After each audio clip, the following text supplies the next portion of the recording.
Hello, everyone. Welcome to Kellogg College and our Meeting Minds session this morning. I'm Rebecca Baxter. I'm Development Director at Kellogg. And before we start, there's just a bit of housekeeping to go through. We'd be really grateful if you could keep your microphones muted just to avoid any background noise. There will be time to ask questions during the session.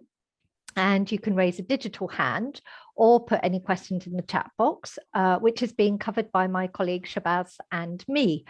And finally, we're recording today's session. So please feel free to have your video on if you like. You'll actually only be visible if you speak. So without further ado, I'm really delighted to welcome Tarun Varma and the panel for what promises to be a fascinating discussion around early childhood education and childcare. I'm especially delighted to say that Tarun is a twice alumnus of Kellogg, while he studied for his MSc in education and his MBA. Tarun is currently an experienced implementation specialist with the LEGO Foundation, rolling out new concepts and platforms to an international audience of children and adults. I don't know. He's also the co-founder and head of strategy at Early Insights, which is a professional development community with a focus on early learning and child development. So I'm going to hand you over to Tarun now so that he can introduce himself further and, of course, the panel. Tarun, over to you. Thank you so much, Rebecca, and thank you, everybody, for being here with us this morning, afternoon, or evening, wherever you find yourselves. It's always interesting to be able to coordinate a panel online and make sure everybody gets airtime and speaks. But I hope to do the best possible here, and I hope you will have a great experience. As Rebecca said, I'm a specialist at the LEGO. No, I'm going to go for the same one. Okay. I think, I also host here a community called Early Insights, which represents 300 early childhood members in 28 countries. We came together during the COVID-19 pandemic, and we've learned a lot about early learning and childcare. What's given me the most joy in the pandemic actually has been watching pictures of my own niece, who's 2 years old, and a 10-week-old nephew, as they literally sprout. So thanks to Kellogg College for giving us a chance to talk about such an important topic. So thank you, Nicola, Rebecca, and Shabazz, and my collaborators, Kea and Matt, in helping prepare for this event. Investment in early childhood is one of the key issues of our time. If you draw vectors back from the biggest issues we face, the collaboration needed to solve it, and people who will face the world and the skills that they need in the future, a lot of answers point to early childhood. If you're interested in a better world as a parent, or sustainable growth, or have thoughts on social challenges that come up, early childhood is really important in terms of investment, in terms of how we look at the future. I'm curious who we have in the audience right now. So we're going to pop a poll into Zoom to know who you are. And while you do so, I'm going to just talk a little bit about our panel. So we have this afternoon in the UK with us, Naomi Eisenstadt, who is a research fellow at Oxford at the Department of Education. Naomi is the former director of Sure Start. She's advised the First Minister of Scotland on anti-poverty issues and is a trustee at both the Standard Life and Education Endowment Foundations. Naomi started her life in Britain working in a social services day nursery, so she knows the area really well. And in the pandemic, she's been spending time rewatching The Sopranos and Mad Men to keep joy going. We have Scott, who's a social impact investor. Scott is the former chair of A Better Start and the Royal Foundation Steering Committee on Early Years, and the former executive chairman of Bridges Evergreen, UK's first long-term investment vehicle for social impact investing. During the pandemic, Scott was co-host with an adult daughter and her new husband, an experience that many parents, I think, can relate to. And joining us is Brett, who is the founder and CEO of Tiney, UK's fastest growing childminder agency. And Brett led Teach First for 15 years and made it the largest graduate recruiter in the country. He's also chair of the National Citizen Service. And he spent the pandemic going on long walks with his children and their dog and playing board games together. So as I can see from the poll here, it means, I can't see the results. Shabazz, can you help me pull up the results from the poll maybe? So a lot of you are actually parents, and that's 50%, and a significant bunch, 43%, have worked in the early childhood space, and some of you also work in investments. We also had, I think, another question on what brings you here today. Oh, I didn't see that. No worries. I'll give you a chance to kind of fill this out as we go a little bit further.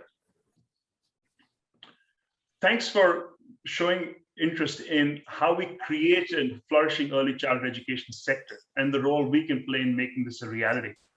To help set the context for my panel, I'm going to share some 3 contextual points which are particularly relevant if you're in the UK today, because you would have seen the news around funding of social care and how it's really important, and how governments across the world, and not only in the UK, are trying to understand how to raise investment in any social care space, including early childhood.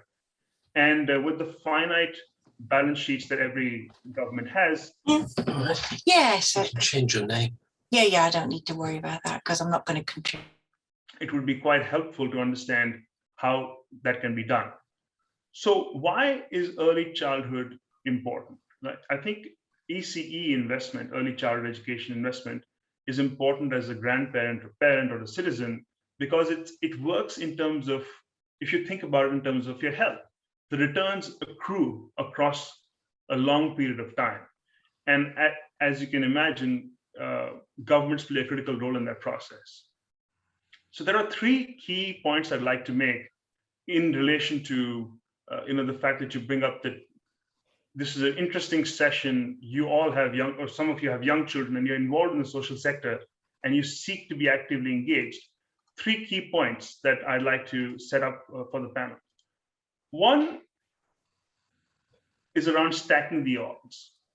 Investment in early childhood has been shown to have some of the highest effects on life outcomes.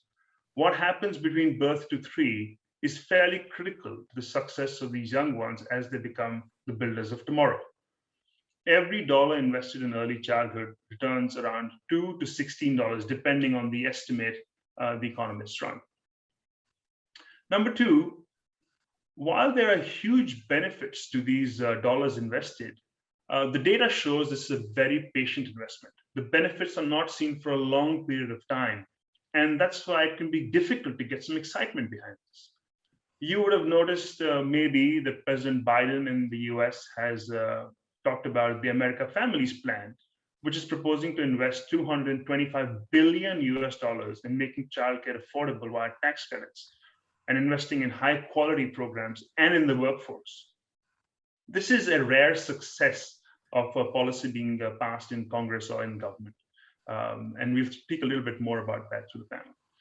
And number 3, the question remains, can the money follow these metrics? So long-term investment, returns of $2 to $16, depending on the estimate run, and clear clarity around high quality. Can money be put behind these programs? What is the role of the government? What is the role of the private sector? And what falls on our shoulders as citizens? I'm curious again, what caught your attention about these 3 as I turn to my panel to kick this off. So Naomi, I want to kind of, with this context, turn to you and ask, what is the landscape that really confronts governments when they look at supporting early childhood education and childcare? Thanks very much, Shannon. Thanks for asking me.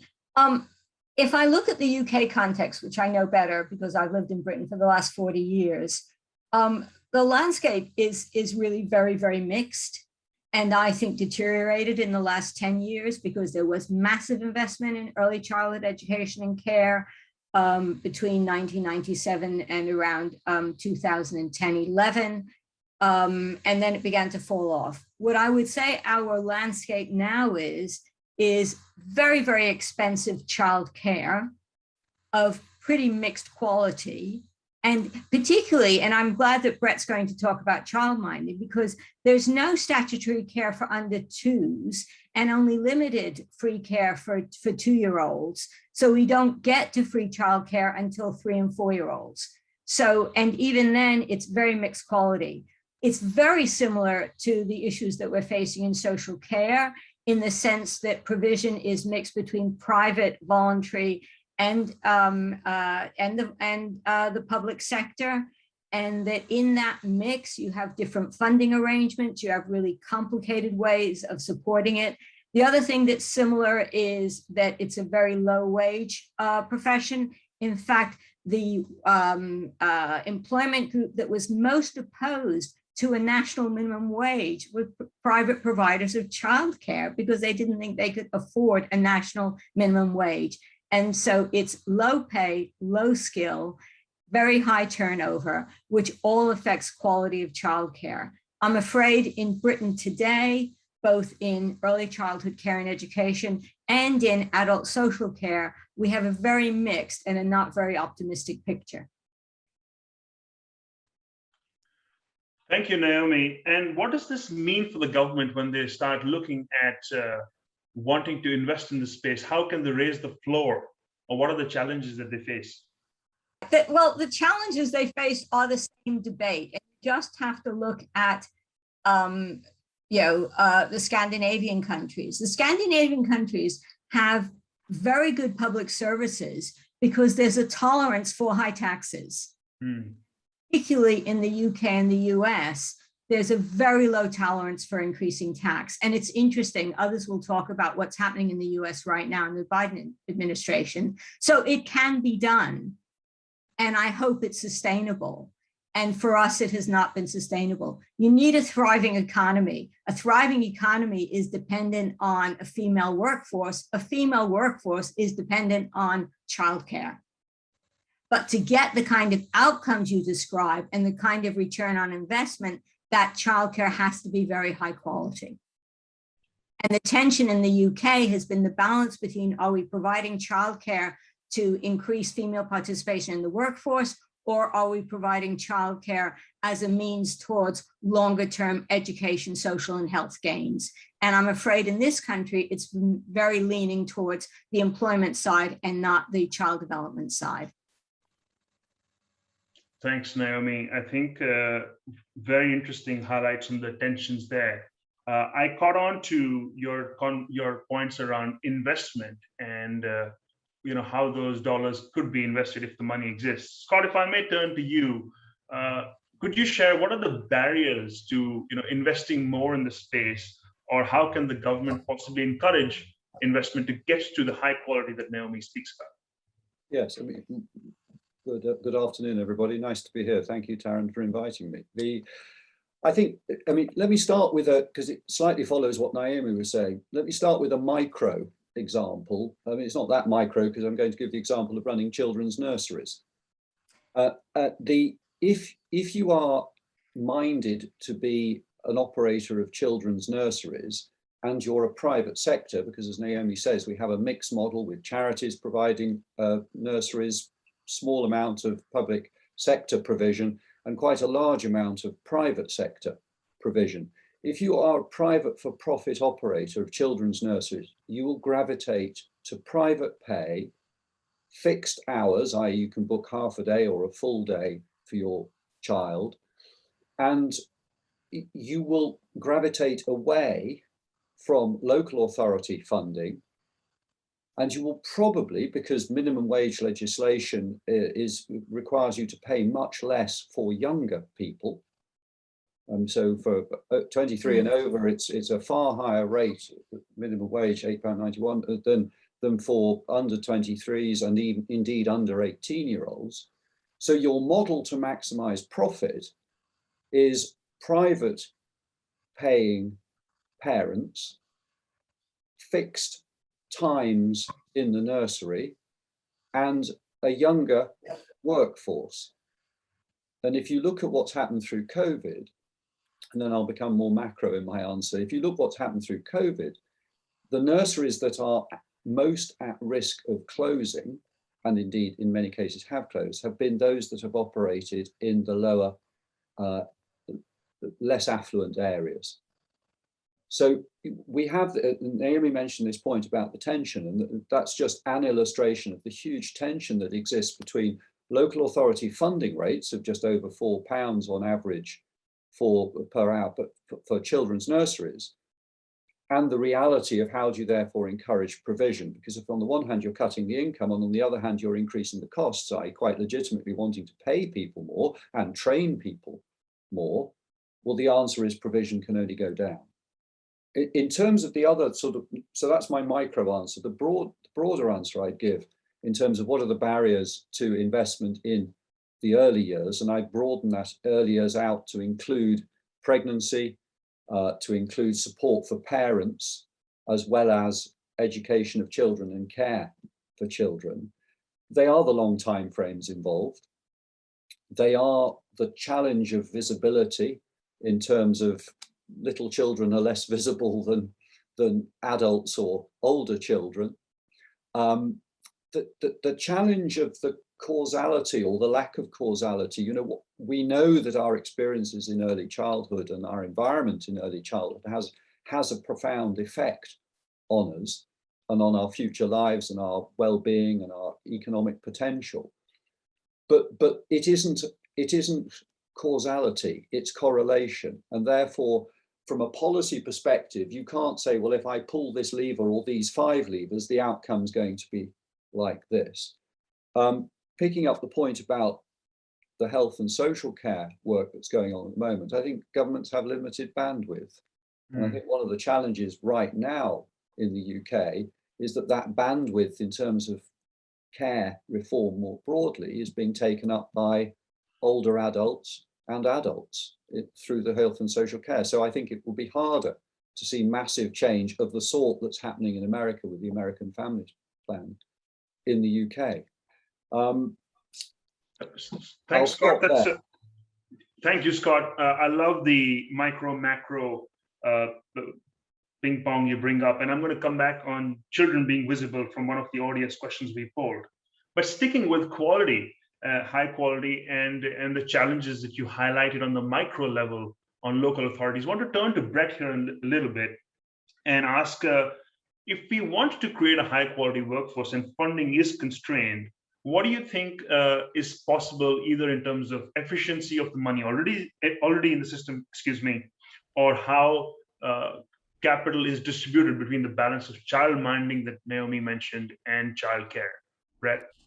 No, thanks. And I think that's where it gets really important. And to Naomi's point, you're not going to get high quality individuals or professionals or people who want a professional development or, who, will work towards becoming outstanding early years educators if you can only pay them less than minimum wage. So I think that, that's always one fulcrum for early years. So, I mean, when I looked at the sector, I'm coming at it, I guess, from the child point of view. And I know there is also the parent point of view.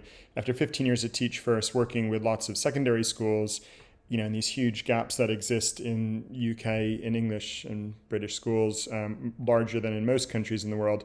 And you realize that they start much earlier. And at Teach First, we very early went into primary schools. And you can do a lot to help ensure that the gaps get reduced through great primary and secondary school teaching. But you realize actually it starts earlier than primary schools. And if you can get really great early years foundation stage experiences for younger children and great early years educators and for younger children, you could really ensure that they start year one, on a level playing field with other children. And as other people have said, we already know so much scientific knowledge now about brain development and other things that mean, if they can be on that level playing field, at the age of 5 or 6, they have a much better chance at, not having that gap exist as they get older. So if you're starting with a child, one of the things with early years is obviously the ratios are much smaller than in other education. So you need a lot of adults because, unlike teenagers, one adult can only really take care of and educate a few young children. So you need a lot of adults to work on it. And to get a lot of adults working on it, you need to be able to pay them, professional salaries similar to a teacher's salary, I would say. You need to be able to professionally develop them. You have to show it's a great career. It's not just, something that, as I think Scott or others were saying, for 22-year-olds who can be paid less than minimum wage as a temporary job. So for that to happen, I think you have two choices. You could either raise taxes a lot, which Naomi mentioned, which I'm not sure is probably already happening, and to pay for other things. And I'm worried if that's the focus, it's going to be very difficult to fix the sector. Or you could find ways to get more of the money to get into the hands of practitioners. And that's what got me, I guess, excited about childminding, which is a sector in early years that has not seen a lot of love in the last 20 years, I think. We're seeing numbers drop by 60% in the last 20 years. But yet, if it works well, is really magical because the practitioner can keep 80 or 90% of the income, as opposed to nurseries where there's all sorts of overheads and buildings and private equity firms taking income, or charities or whoever. There's all sorts of other ways that the income gets leached out where it doesn't go to the practitioners. And with childminding, you could really focus on quality. You have great professionals who work from home, and there's all sorts of other advantages to them that they can fit in with other things, taking care of children and others. So, to me, childminding is a great area that could grow with great professional individuals, and they can get a good amount of money, more money going to them. And that's, I guess, why I've gotten really excited about childminding. I was mentioning before when we were chatting, there was a big survey in The Guardian today where 97% of people in the UK thought childcare was too expensive. And currently it's actually the third most expensive in the OECD in Great Britain, behind just Switzerland and I think Slovakia, where it's as a 30% of parents' income has to go to childcare. So something's definitely broken. There's a lot of money going into it, but yet we're not getting the results we need. And I think, on the macro level, that's the big question. Where's all this money going? Why isn't it getting to the quality practitioners we need? Yeah. I'm seeing a couple of trends come up. I just want to stay with the audience for a second before I go to the trends. Thank you for putting your questions in the chat. I'm going to be with the panel for 10 or so minutes more, and then we'll turn to the audience. So keep putting your questions in there, and Matt and Shabazz will help me curate the questions into a few. Back to the panel, what I'm hearing is that, again, that macro view. One is, how does the money get redistributed better in terms of workforce? I'm going to come to you, Naomi, on that. And the second is increasing the size of the pie. And I want to toggle between both a little bit before we turn to the audience. So Brett and Naomi and Brett, whatever combination you decide, what is the proportion of money that needs to be spent? It sounds like there's an easy win here in terms of giving more money to the workforce, right? How can that happen? And two, what's the blend between childminding, childcare, et cetera, to get to this high quality you speak about, Naomi? Okay, I'd like to answer the second question, because I think Brett knows I am a huge supporter of childminding. And when I was a senior civil servant, I think we made some serious mistakes in childminding. The mistakes were about believing that home environment is the same as a group environment. It isn't. So we have failed to exploit childminding in terms of particularly under threes, and particularly for under ones. I mean, my own preference is to protect the first 12 months in terms of parental care. But if parents choose not to do that, I think domestic care in a one-to-one relationship is fabulous for babies. And I can't say that often enough. I've never seen a nursery that I would put my own baby in. Actually, I've seen one. So, and that's in 30 years and early years. So I think that we've missed a trick on childminding. And I'm really glad that Brett's doing this work, because I think it's enormously important, but particularly for the youngest of the early years. I don't think it replaces group care for 3 and 4-year-olds. However, if you look at what very well, you want to see about choice. So the people who can choose are the people who have money. And the people who have lots of money tend to have a nanny for that one-to-one intimate care, who takes the child to a playgroup or a nursery for a half day every day. And in terms, it's what I call blended childcare. And I would love to see more arrangements where we could have that mix of group and home care for more children than just the children of the very, very rich. But this is, I mean, and I think that Brett's right. You could do that more easily through using a much more better supported childminding network. I think we've really missed a trick. The evidence on effectiveness in preschool education found the most important thing in child outcomes is the home learning environment. Thank you, and Naomi. Environment from your own home, but you can also get a home learning environment in somebody else's home, and that's what childminding does. And Brett, can you help share how childminding bridges that divide in getting quality up, improving quality, getting to that level of quality across, and offering that? Yeah, I mean, so I think, like Naomi alluded to, like, also often childminders can be like little families, and if you think that's how children have been taken care of for thousands of years through history, you know, most of our childminders have some younger children, some, you know, maybe a 3 or 4 year old, and often are picking up a, you know, sibling or two after school care, and, you know, all of these children, you know, play together, interact in different ways, and I think, you know, that's often like a really healthy environment. I think, you know, I think the problem with childminding as a policy, and the numbers have dropped, you know, hugely. I mean, they can drop every year for the last, I think, 20 years or so, is, you know, the lack of support that, you know, when we started Tiney, we realized like childminders feel very lonely. You know, what we're trying to do is getting our childminders to work together, to have lots of group activities where they do some things in their home and then they do activities that are, you know, oriented to the app and different things. You know, that the business aspects are really difficult. Like, they're basically small business owners, and that's complicated. Getting them, you know, professionally developed, getting them to feel like they're part of a real profession is difficult. Like, these are all things that, you know, they struggle with. But if you look at actually what's interesting, what's the core of childminding, it's a really exciting, fun job that lots of people, you know, get really excited about. It's, you know, educating, taking care of small children, which a lot of people really enjoy. It's working in your own home. It's fitting it around your own family. It's all those things. So if you think about what people are looking for around work, as long as you can make it straightforward for people to do, and, you know, they could earn a okay salary with it, I think there's no reason the numbers should be dropping like they have. And I think, you know, local authorities have been defunded, you know, maybe provide some of the support, but they don't have the funding anymore to provide it. And no one's really filled the gap, which I think is one of the reasons it's you know, been such a struggling sector. Thanks, Brett. You're both touching on an issue which clearly resonates with at least one person in the audience who's talking about the difficulty of finding good childcare, you know, and making sure it's consistent. A reflection from me as you talk about local authorities, parents, and the sector, and maybe I'll turn to you, Scott, first, if that's okay. What's the role here of the private sector? What's the role of parents, and what's the role of the government? Can you give us a bit of a macro view if you step back? Well, I think maybe just start with local authorities. And I mean, they have been, in terms of their capacity, pretty hollowed out over the last 10 or so years of funding cuts. I know it's not directly relevant to the education part of this conversation, but if you look at local authority spending on children's services, it's about £9 billion a year in England.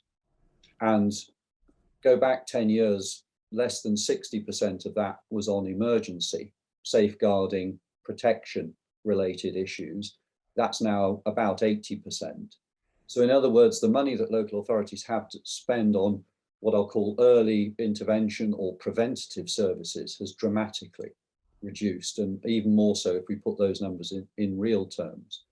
So I think the private sector, and Brett's business is one fabulous example of that. The private sector is very good at innovating and coming up with creative, clever solutions. And we see a lot in the digital space around the early years at the moment, in terms of everything from networks for mums who might otherwise lack social networks.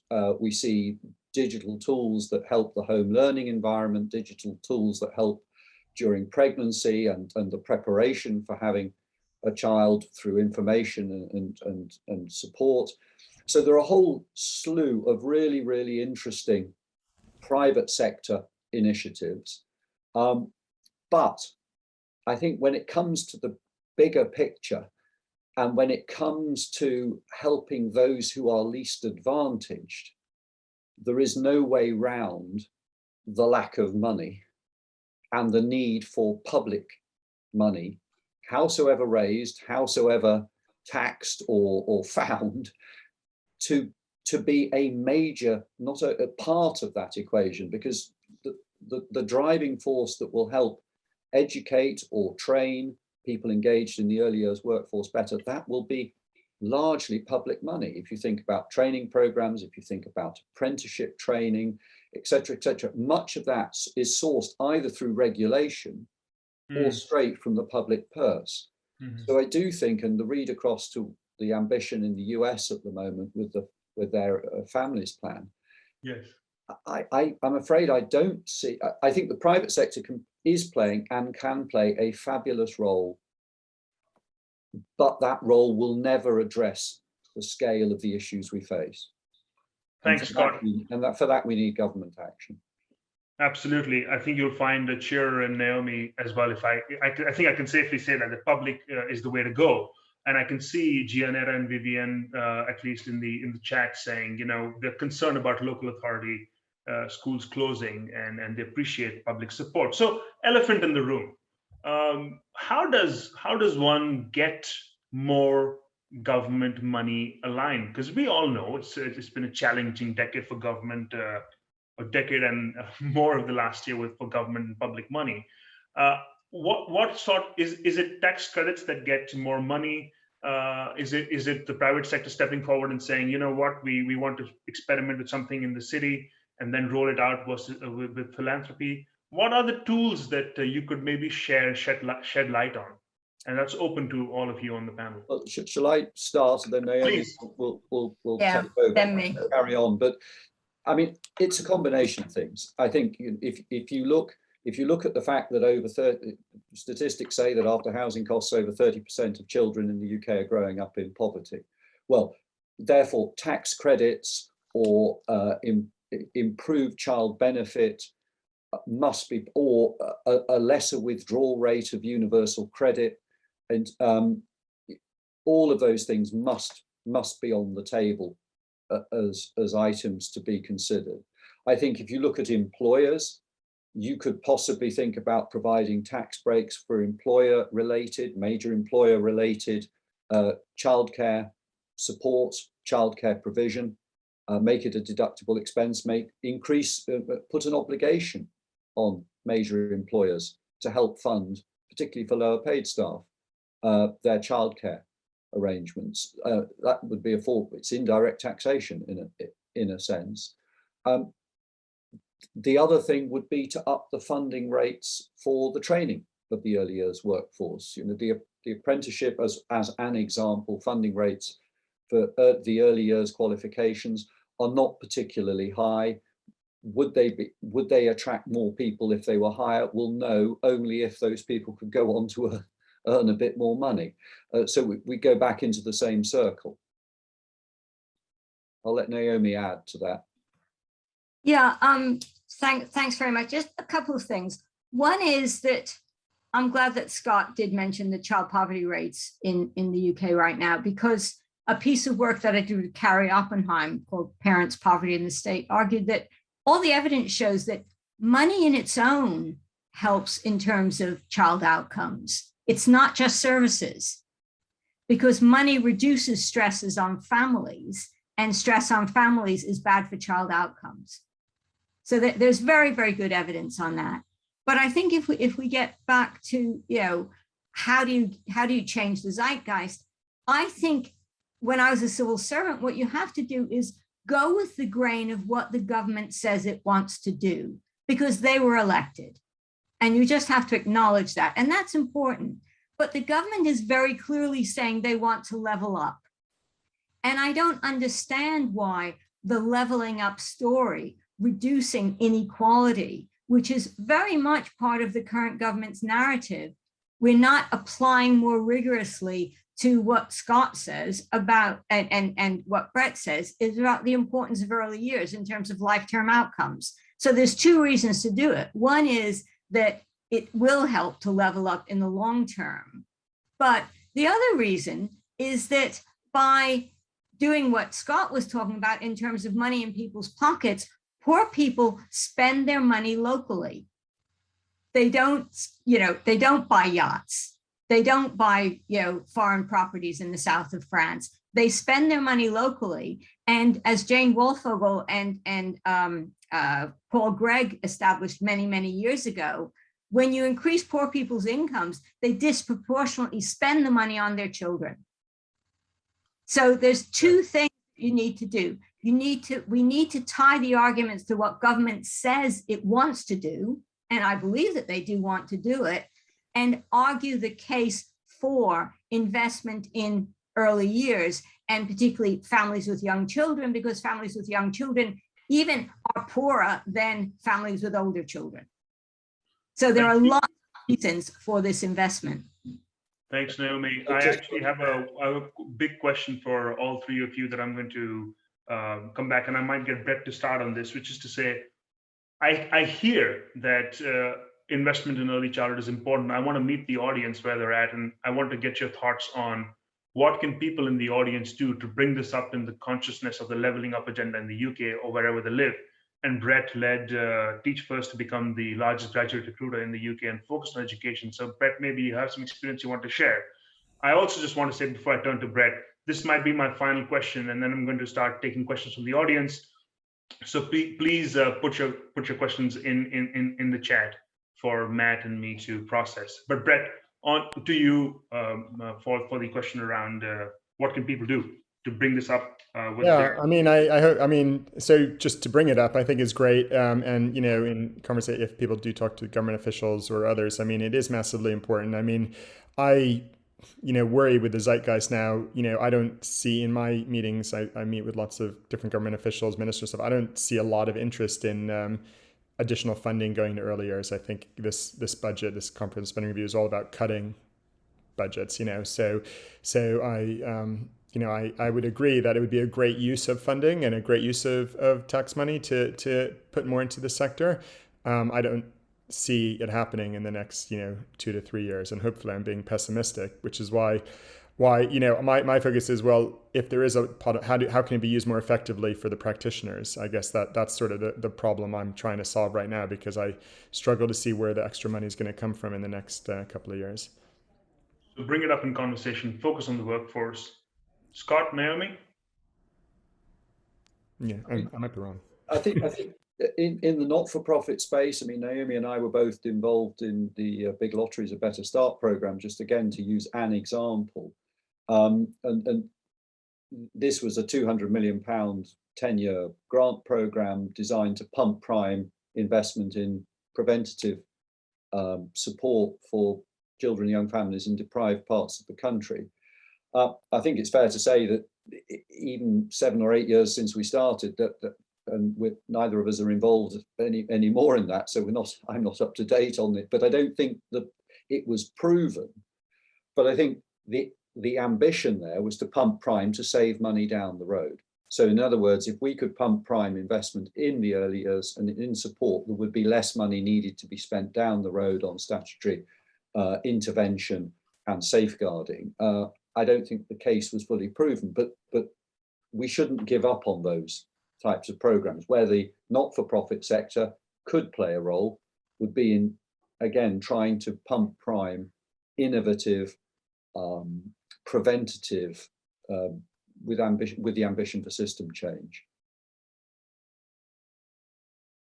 Yeah, I mean, I would say with A Better Start, we did not anticipate, and probably we should have, but in my view, I didn't anticipate the absolute drastic cuts to local authority budgets, because we were assuming with Better Start, and part of the agreements were that the lottery would put this money in and local government would put money in, so that they had some skin in the game.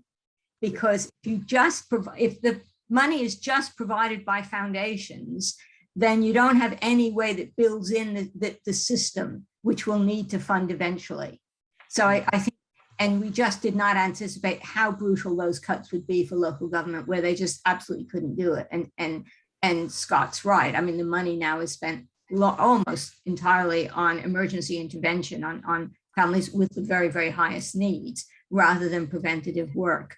But how you turn that around, I mean, I think clearly there is room for innovation. There is space for the private sector to innovate. There is space for the voluntary sector to innovate. But fundamentally, if you want it part of what every child gets, or at least what the poorest children get, it has to be run by central government or local government. And local government right now just does not have the funding to do it. And I agree. I think the bandwidth right now is on older people. And the tragedy of that is that older people, the triple lock, certainly the 60 to 75-year-olds have the most disposable income of anyone in the country. That's quite true. And I want to touch on that, switching gears a little bit. We polled the audience for a couple of questions, and I'm going to pick up where you were going, I think. So Jamie Beaumont, one of our managing directors of Lego Ventures recently, he asked, he also happens to be an alum, saying children are not a lucrative market because they do not have spending power and they churn as they age out. So digital infrastructure for early years is underinvested. Whose responsibility is it to ensure that children become heard or are not left behind with regards to services for them or for digital experiences? And I thought that was a powerful point. They cannot vote. They cannot make the point heard.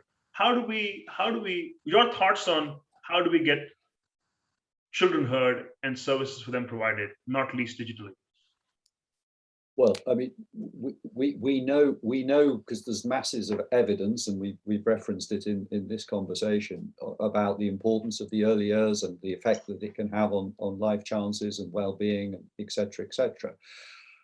I think that is well known. It could be better known. I mean, I think there are surveys that suggest that it's reasonably well known, but not as well known as it could be. So if you're taking a longer term approach, increasing the visibility of the science, of the evidence, of the genetics, of the neuroscience, et cetera, would be helpful. But at the end of the day, as Naomi has said, governments respond to what is at the top of the inbox and what is the most pressing problem. And until the early years gets there and that recognition of the long-term investment gets there, like other panelists, I fear that we're not going to see the systemic change and the investment needed.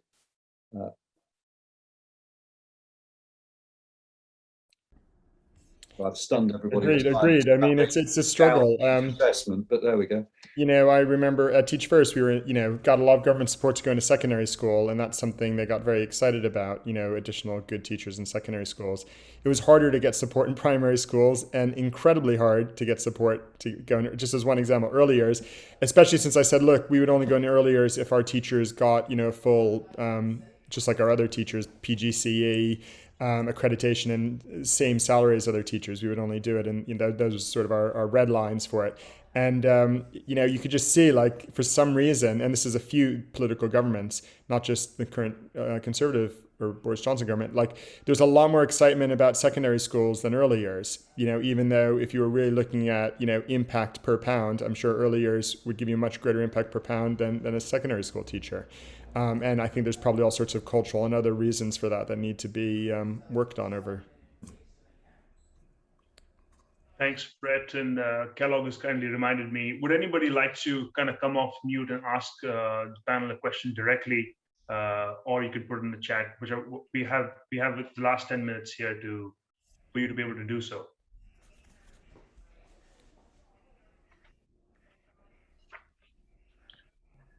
I'll very happily kick it off, actually. This is just such a fascinating discussion. And you know what, this is so timely. Just as I was driving in this morning, BBC Radio 4's Woman's Hour had a panel discussing exactly this same topic. And that was specifically, well, one of the specific points was what you've just raised around pay for early years practitioners. So whether that be childminders or nursery care assistants. And I just wondered what can be done? How do we somehow get that message to government? How do we affect that change with government? What are our kind of best means of doing that? To anyone who can answer that. Well, shall I go back to my nursery example from earlier? So, I mean, minimum wage, if you're under 18, I think I'm right in saying, I'll be embarrassed if I'm wrong, £4.62. Mm. And if you're 23 or over, £8.91.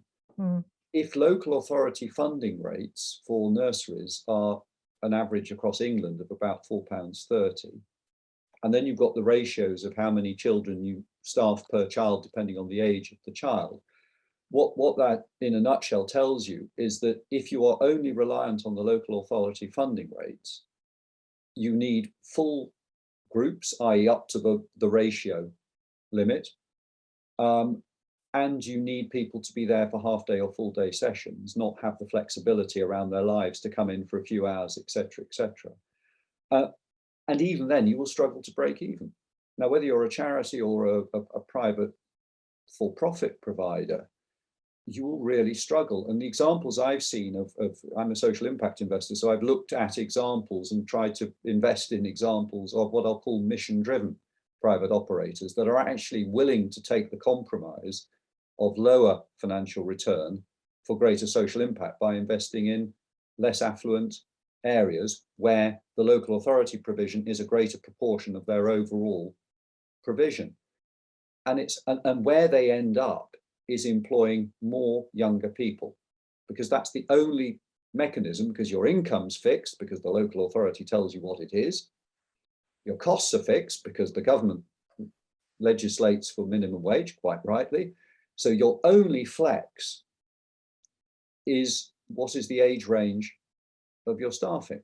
And you will find in those that are mission driven, more younger people. Now, younger doesn't mean lesser quality, but they are people by definition who have worked for less time in that setting and therefore need more training to progress. But back to a point Brett made earlier, if the pay progression's not there, no, it wouldn't be, because you can't afford to pay them more when they get older. So you've got to find more young people to replace them when they get to 23. So that's the horns of the dilemma. And unless you join up those dots, I mean, and I'm only using the example of nurseries here, so there are many other places where this wouldn't be relevant, but unless you join up those dots, you can't make a big change. No, absolutely. It's just a crazy situation, isn't it? I'm just wondering if any of our other audience members would like to jump in with a question for the panel. This is a really important, I mean, it really is the foundation of everything, isn't it? Please feel free to raise your digital hand. Let us know if you'd like to ask a question. I see we've got comments and questions in the chat, but does anyone want to? I'm taking one up on behalf of David here, Rebecca. David says, how is ECE going to be different after COVID? My granddaughter was born during the lockdown and has had very little interactions during COVID with other babies. If the sector is contracting, how are things going to change? I just want to pick up a point that Scott was making. And I think that there is, again, an error of policy, which is unfortunate, that costs money and reduce quality. And that's the number of free hours. Because if you actually look at the evidence, the best results were 5 half days. And 30 hours is good for employment, but in terms of child development, it's not necessary. And I consistently argued that we should not keep increasing the number of free hours governments, because the amount of money is not enough to make that high quality. And yet, basically the number of increased in terms of employment, not in terms of child development. And I think it was a tactical error made both by Labour and the coalition and the Conservatives in terms of gradually increasing the number of free hours, which spreads limited funding even more thinly in terms of what you're going to have left over to pay staff. Yeah, I mean, I think, well, just what I could say to Naomi, I think anyone who looks at the way the 15 or 30 hours or the different entitlements fit together would think they were created by someone who just threw it on the wall. It doesn't make, I don't think anyone could legitimately say it makes any logical sense in any way whatsoever. And I just, the one other point I want to make with that is, and I don't know if Naomi see differently, is with Teach for All, Teach First, we got programs in like 50 countries around the world, and I spent a lot of time traveling around the world looking at different education systems. The only thing to say is there's very few countries I saw that have this working well. I don't know if Naomi or Scott have seen countries where this is working well, but outside of maybe a Singapore or a few small areas here and there, this is a global problem, and very few countries I think have figured it out. I can see, oh, pardon me. I can see we've got an interesting question in the chat there. What lessons can be learned from those countries which do manage to provide high quality early years education, for example, Finland? I don't know if Finland does. I mean, it'd be interesting. Maybe other people know more. I mean, my understanding of Finland is kids start school quite late, and then they catch up in other ways. But it was just interesting to me, like talking to colleagues in Denmark and Sweden who complain about the earlier systems in those countries, at least. Really? You think in Scandinavia it should work really well, and they seem to have the exact same problems as the UK. But I'm not an expert in those countries. So is there a paradigm? They don't have the exact same problems because they don't have the level of inequality in educational outcomes. Their social class gradient is not flat. No country in the world has a flat social class gradient, no difference between the richest and the poorest. But certainly Scandinavia is typified, particularly Denmark, by a much flatter social class gradient than we have in terms of outcomes for poor children and the rest. And many will argue that starting school at 6 is better, not worse, particularly for boys. So I think I still think Scandinavia does it better than we do. No one has a perfect system, but they certainly do it. And certainly I was on a different panel this week in terms of care for, midwifery and health visiting care for infants. And certainly Finland has a much, much more extensive program than we do, of several visits a year in the first year. So yeah, some countries do it. Yeah. And some countries have less inequality.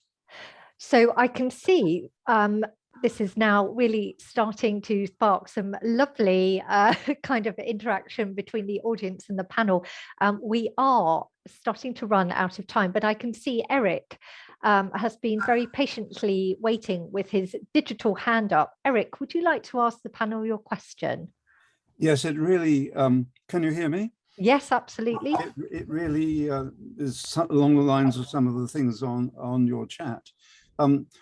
Quite apart from what they do in Finland or wherever, what's the panel's views about the content of the essential content of this very early years education? I know I'm involved in education, but at a slightly older age, but I know of stories, quite horror stories, of people coming along to primary school really incredibly ill-equipped. Not nappy trained even, not being able to have any sort of social dialogue properly.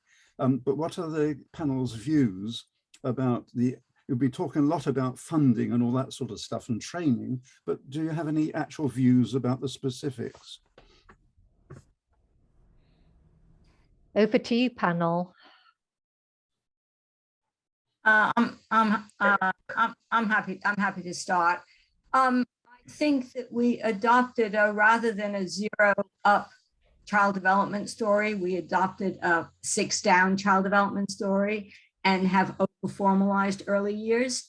And I think what's misunderstood, and this is to the skills story, is that where you have an environment where children can choose what they're interested in, but you also have legitimate early learning goals, it takes a lot of skill and record keeping to make sure that a child who's only interested in blocks gets learning across the piece from blocks, home corner or whatever. And it's up to, the skills of the staff who are linked to individual children who know that they have those experiences across the week, across the day. And the other big problem, as both Brett and Scott was saying, is that if you're not coming 4 or 5 days a week, then very, very young children will have a difficulty in continuity of curriculum. So design a brilliant curriculum across the week in an early years setting. But if the child isn't there for 2 of the days when you're delivering that curriculum, you won't get the continuity of the story. I think the most important thing, and when we were doing a better start, Scott might remember this, I argued for one goal and one goal alone, and that was language development. And I think, but we think of language development, unfortunately, as vocabulary, not as being able to describe the world, make sense of the world, and describe your feelings. And sorry, I'll just tell one great story. My colleague's 3-year-old, when the second grandchild was born in the family and saw his grandmother picking up the baby, he said, "Put that baby down. I'm your special boy." Now, the wonderful thing about his language development is that he said how he felt rather than pinching the baby. And encouraging children's abilities to express their feelings, not just to add up beads, I think is enormously important for the future of the world. Thank you, sorry, Scott.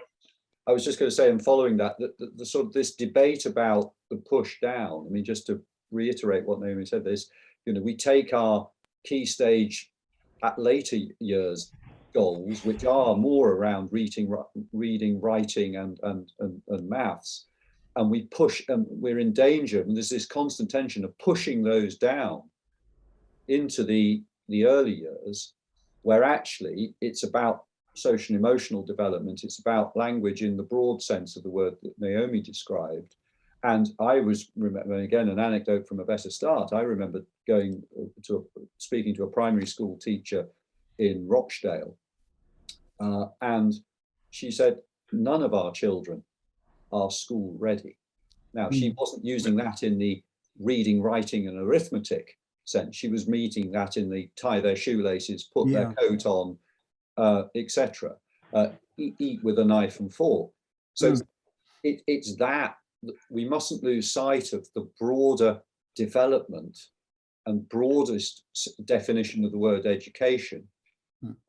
Thank you, Scott and Naomi, for pulling up the grandchild story. That's a good way to end the session. I'm afraid we're running out of time, and I'd be amiss in not thanking all of you for making the time to go into the micro and the macro on today and reflecting what the education system needs to do.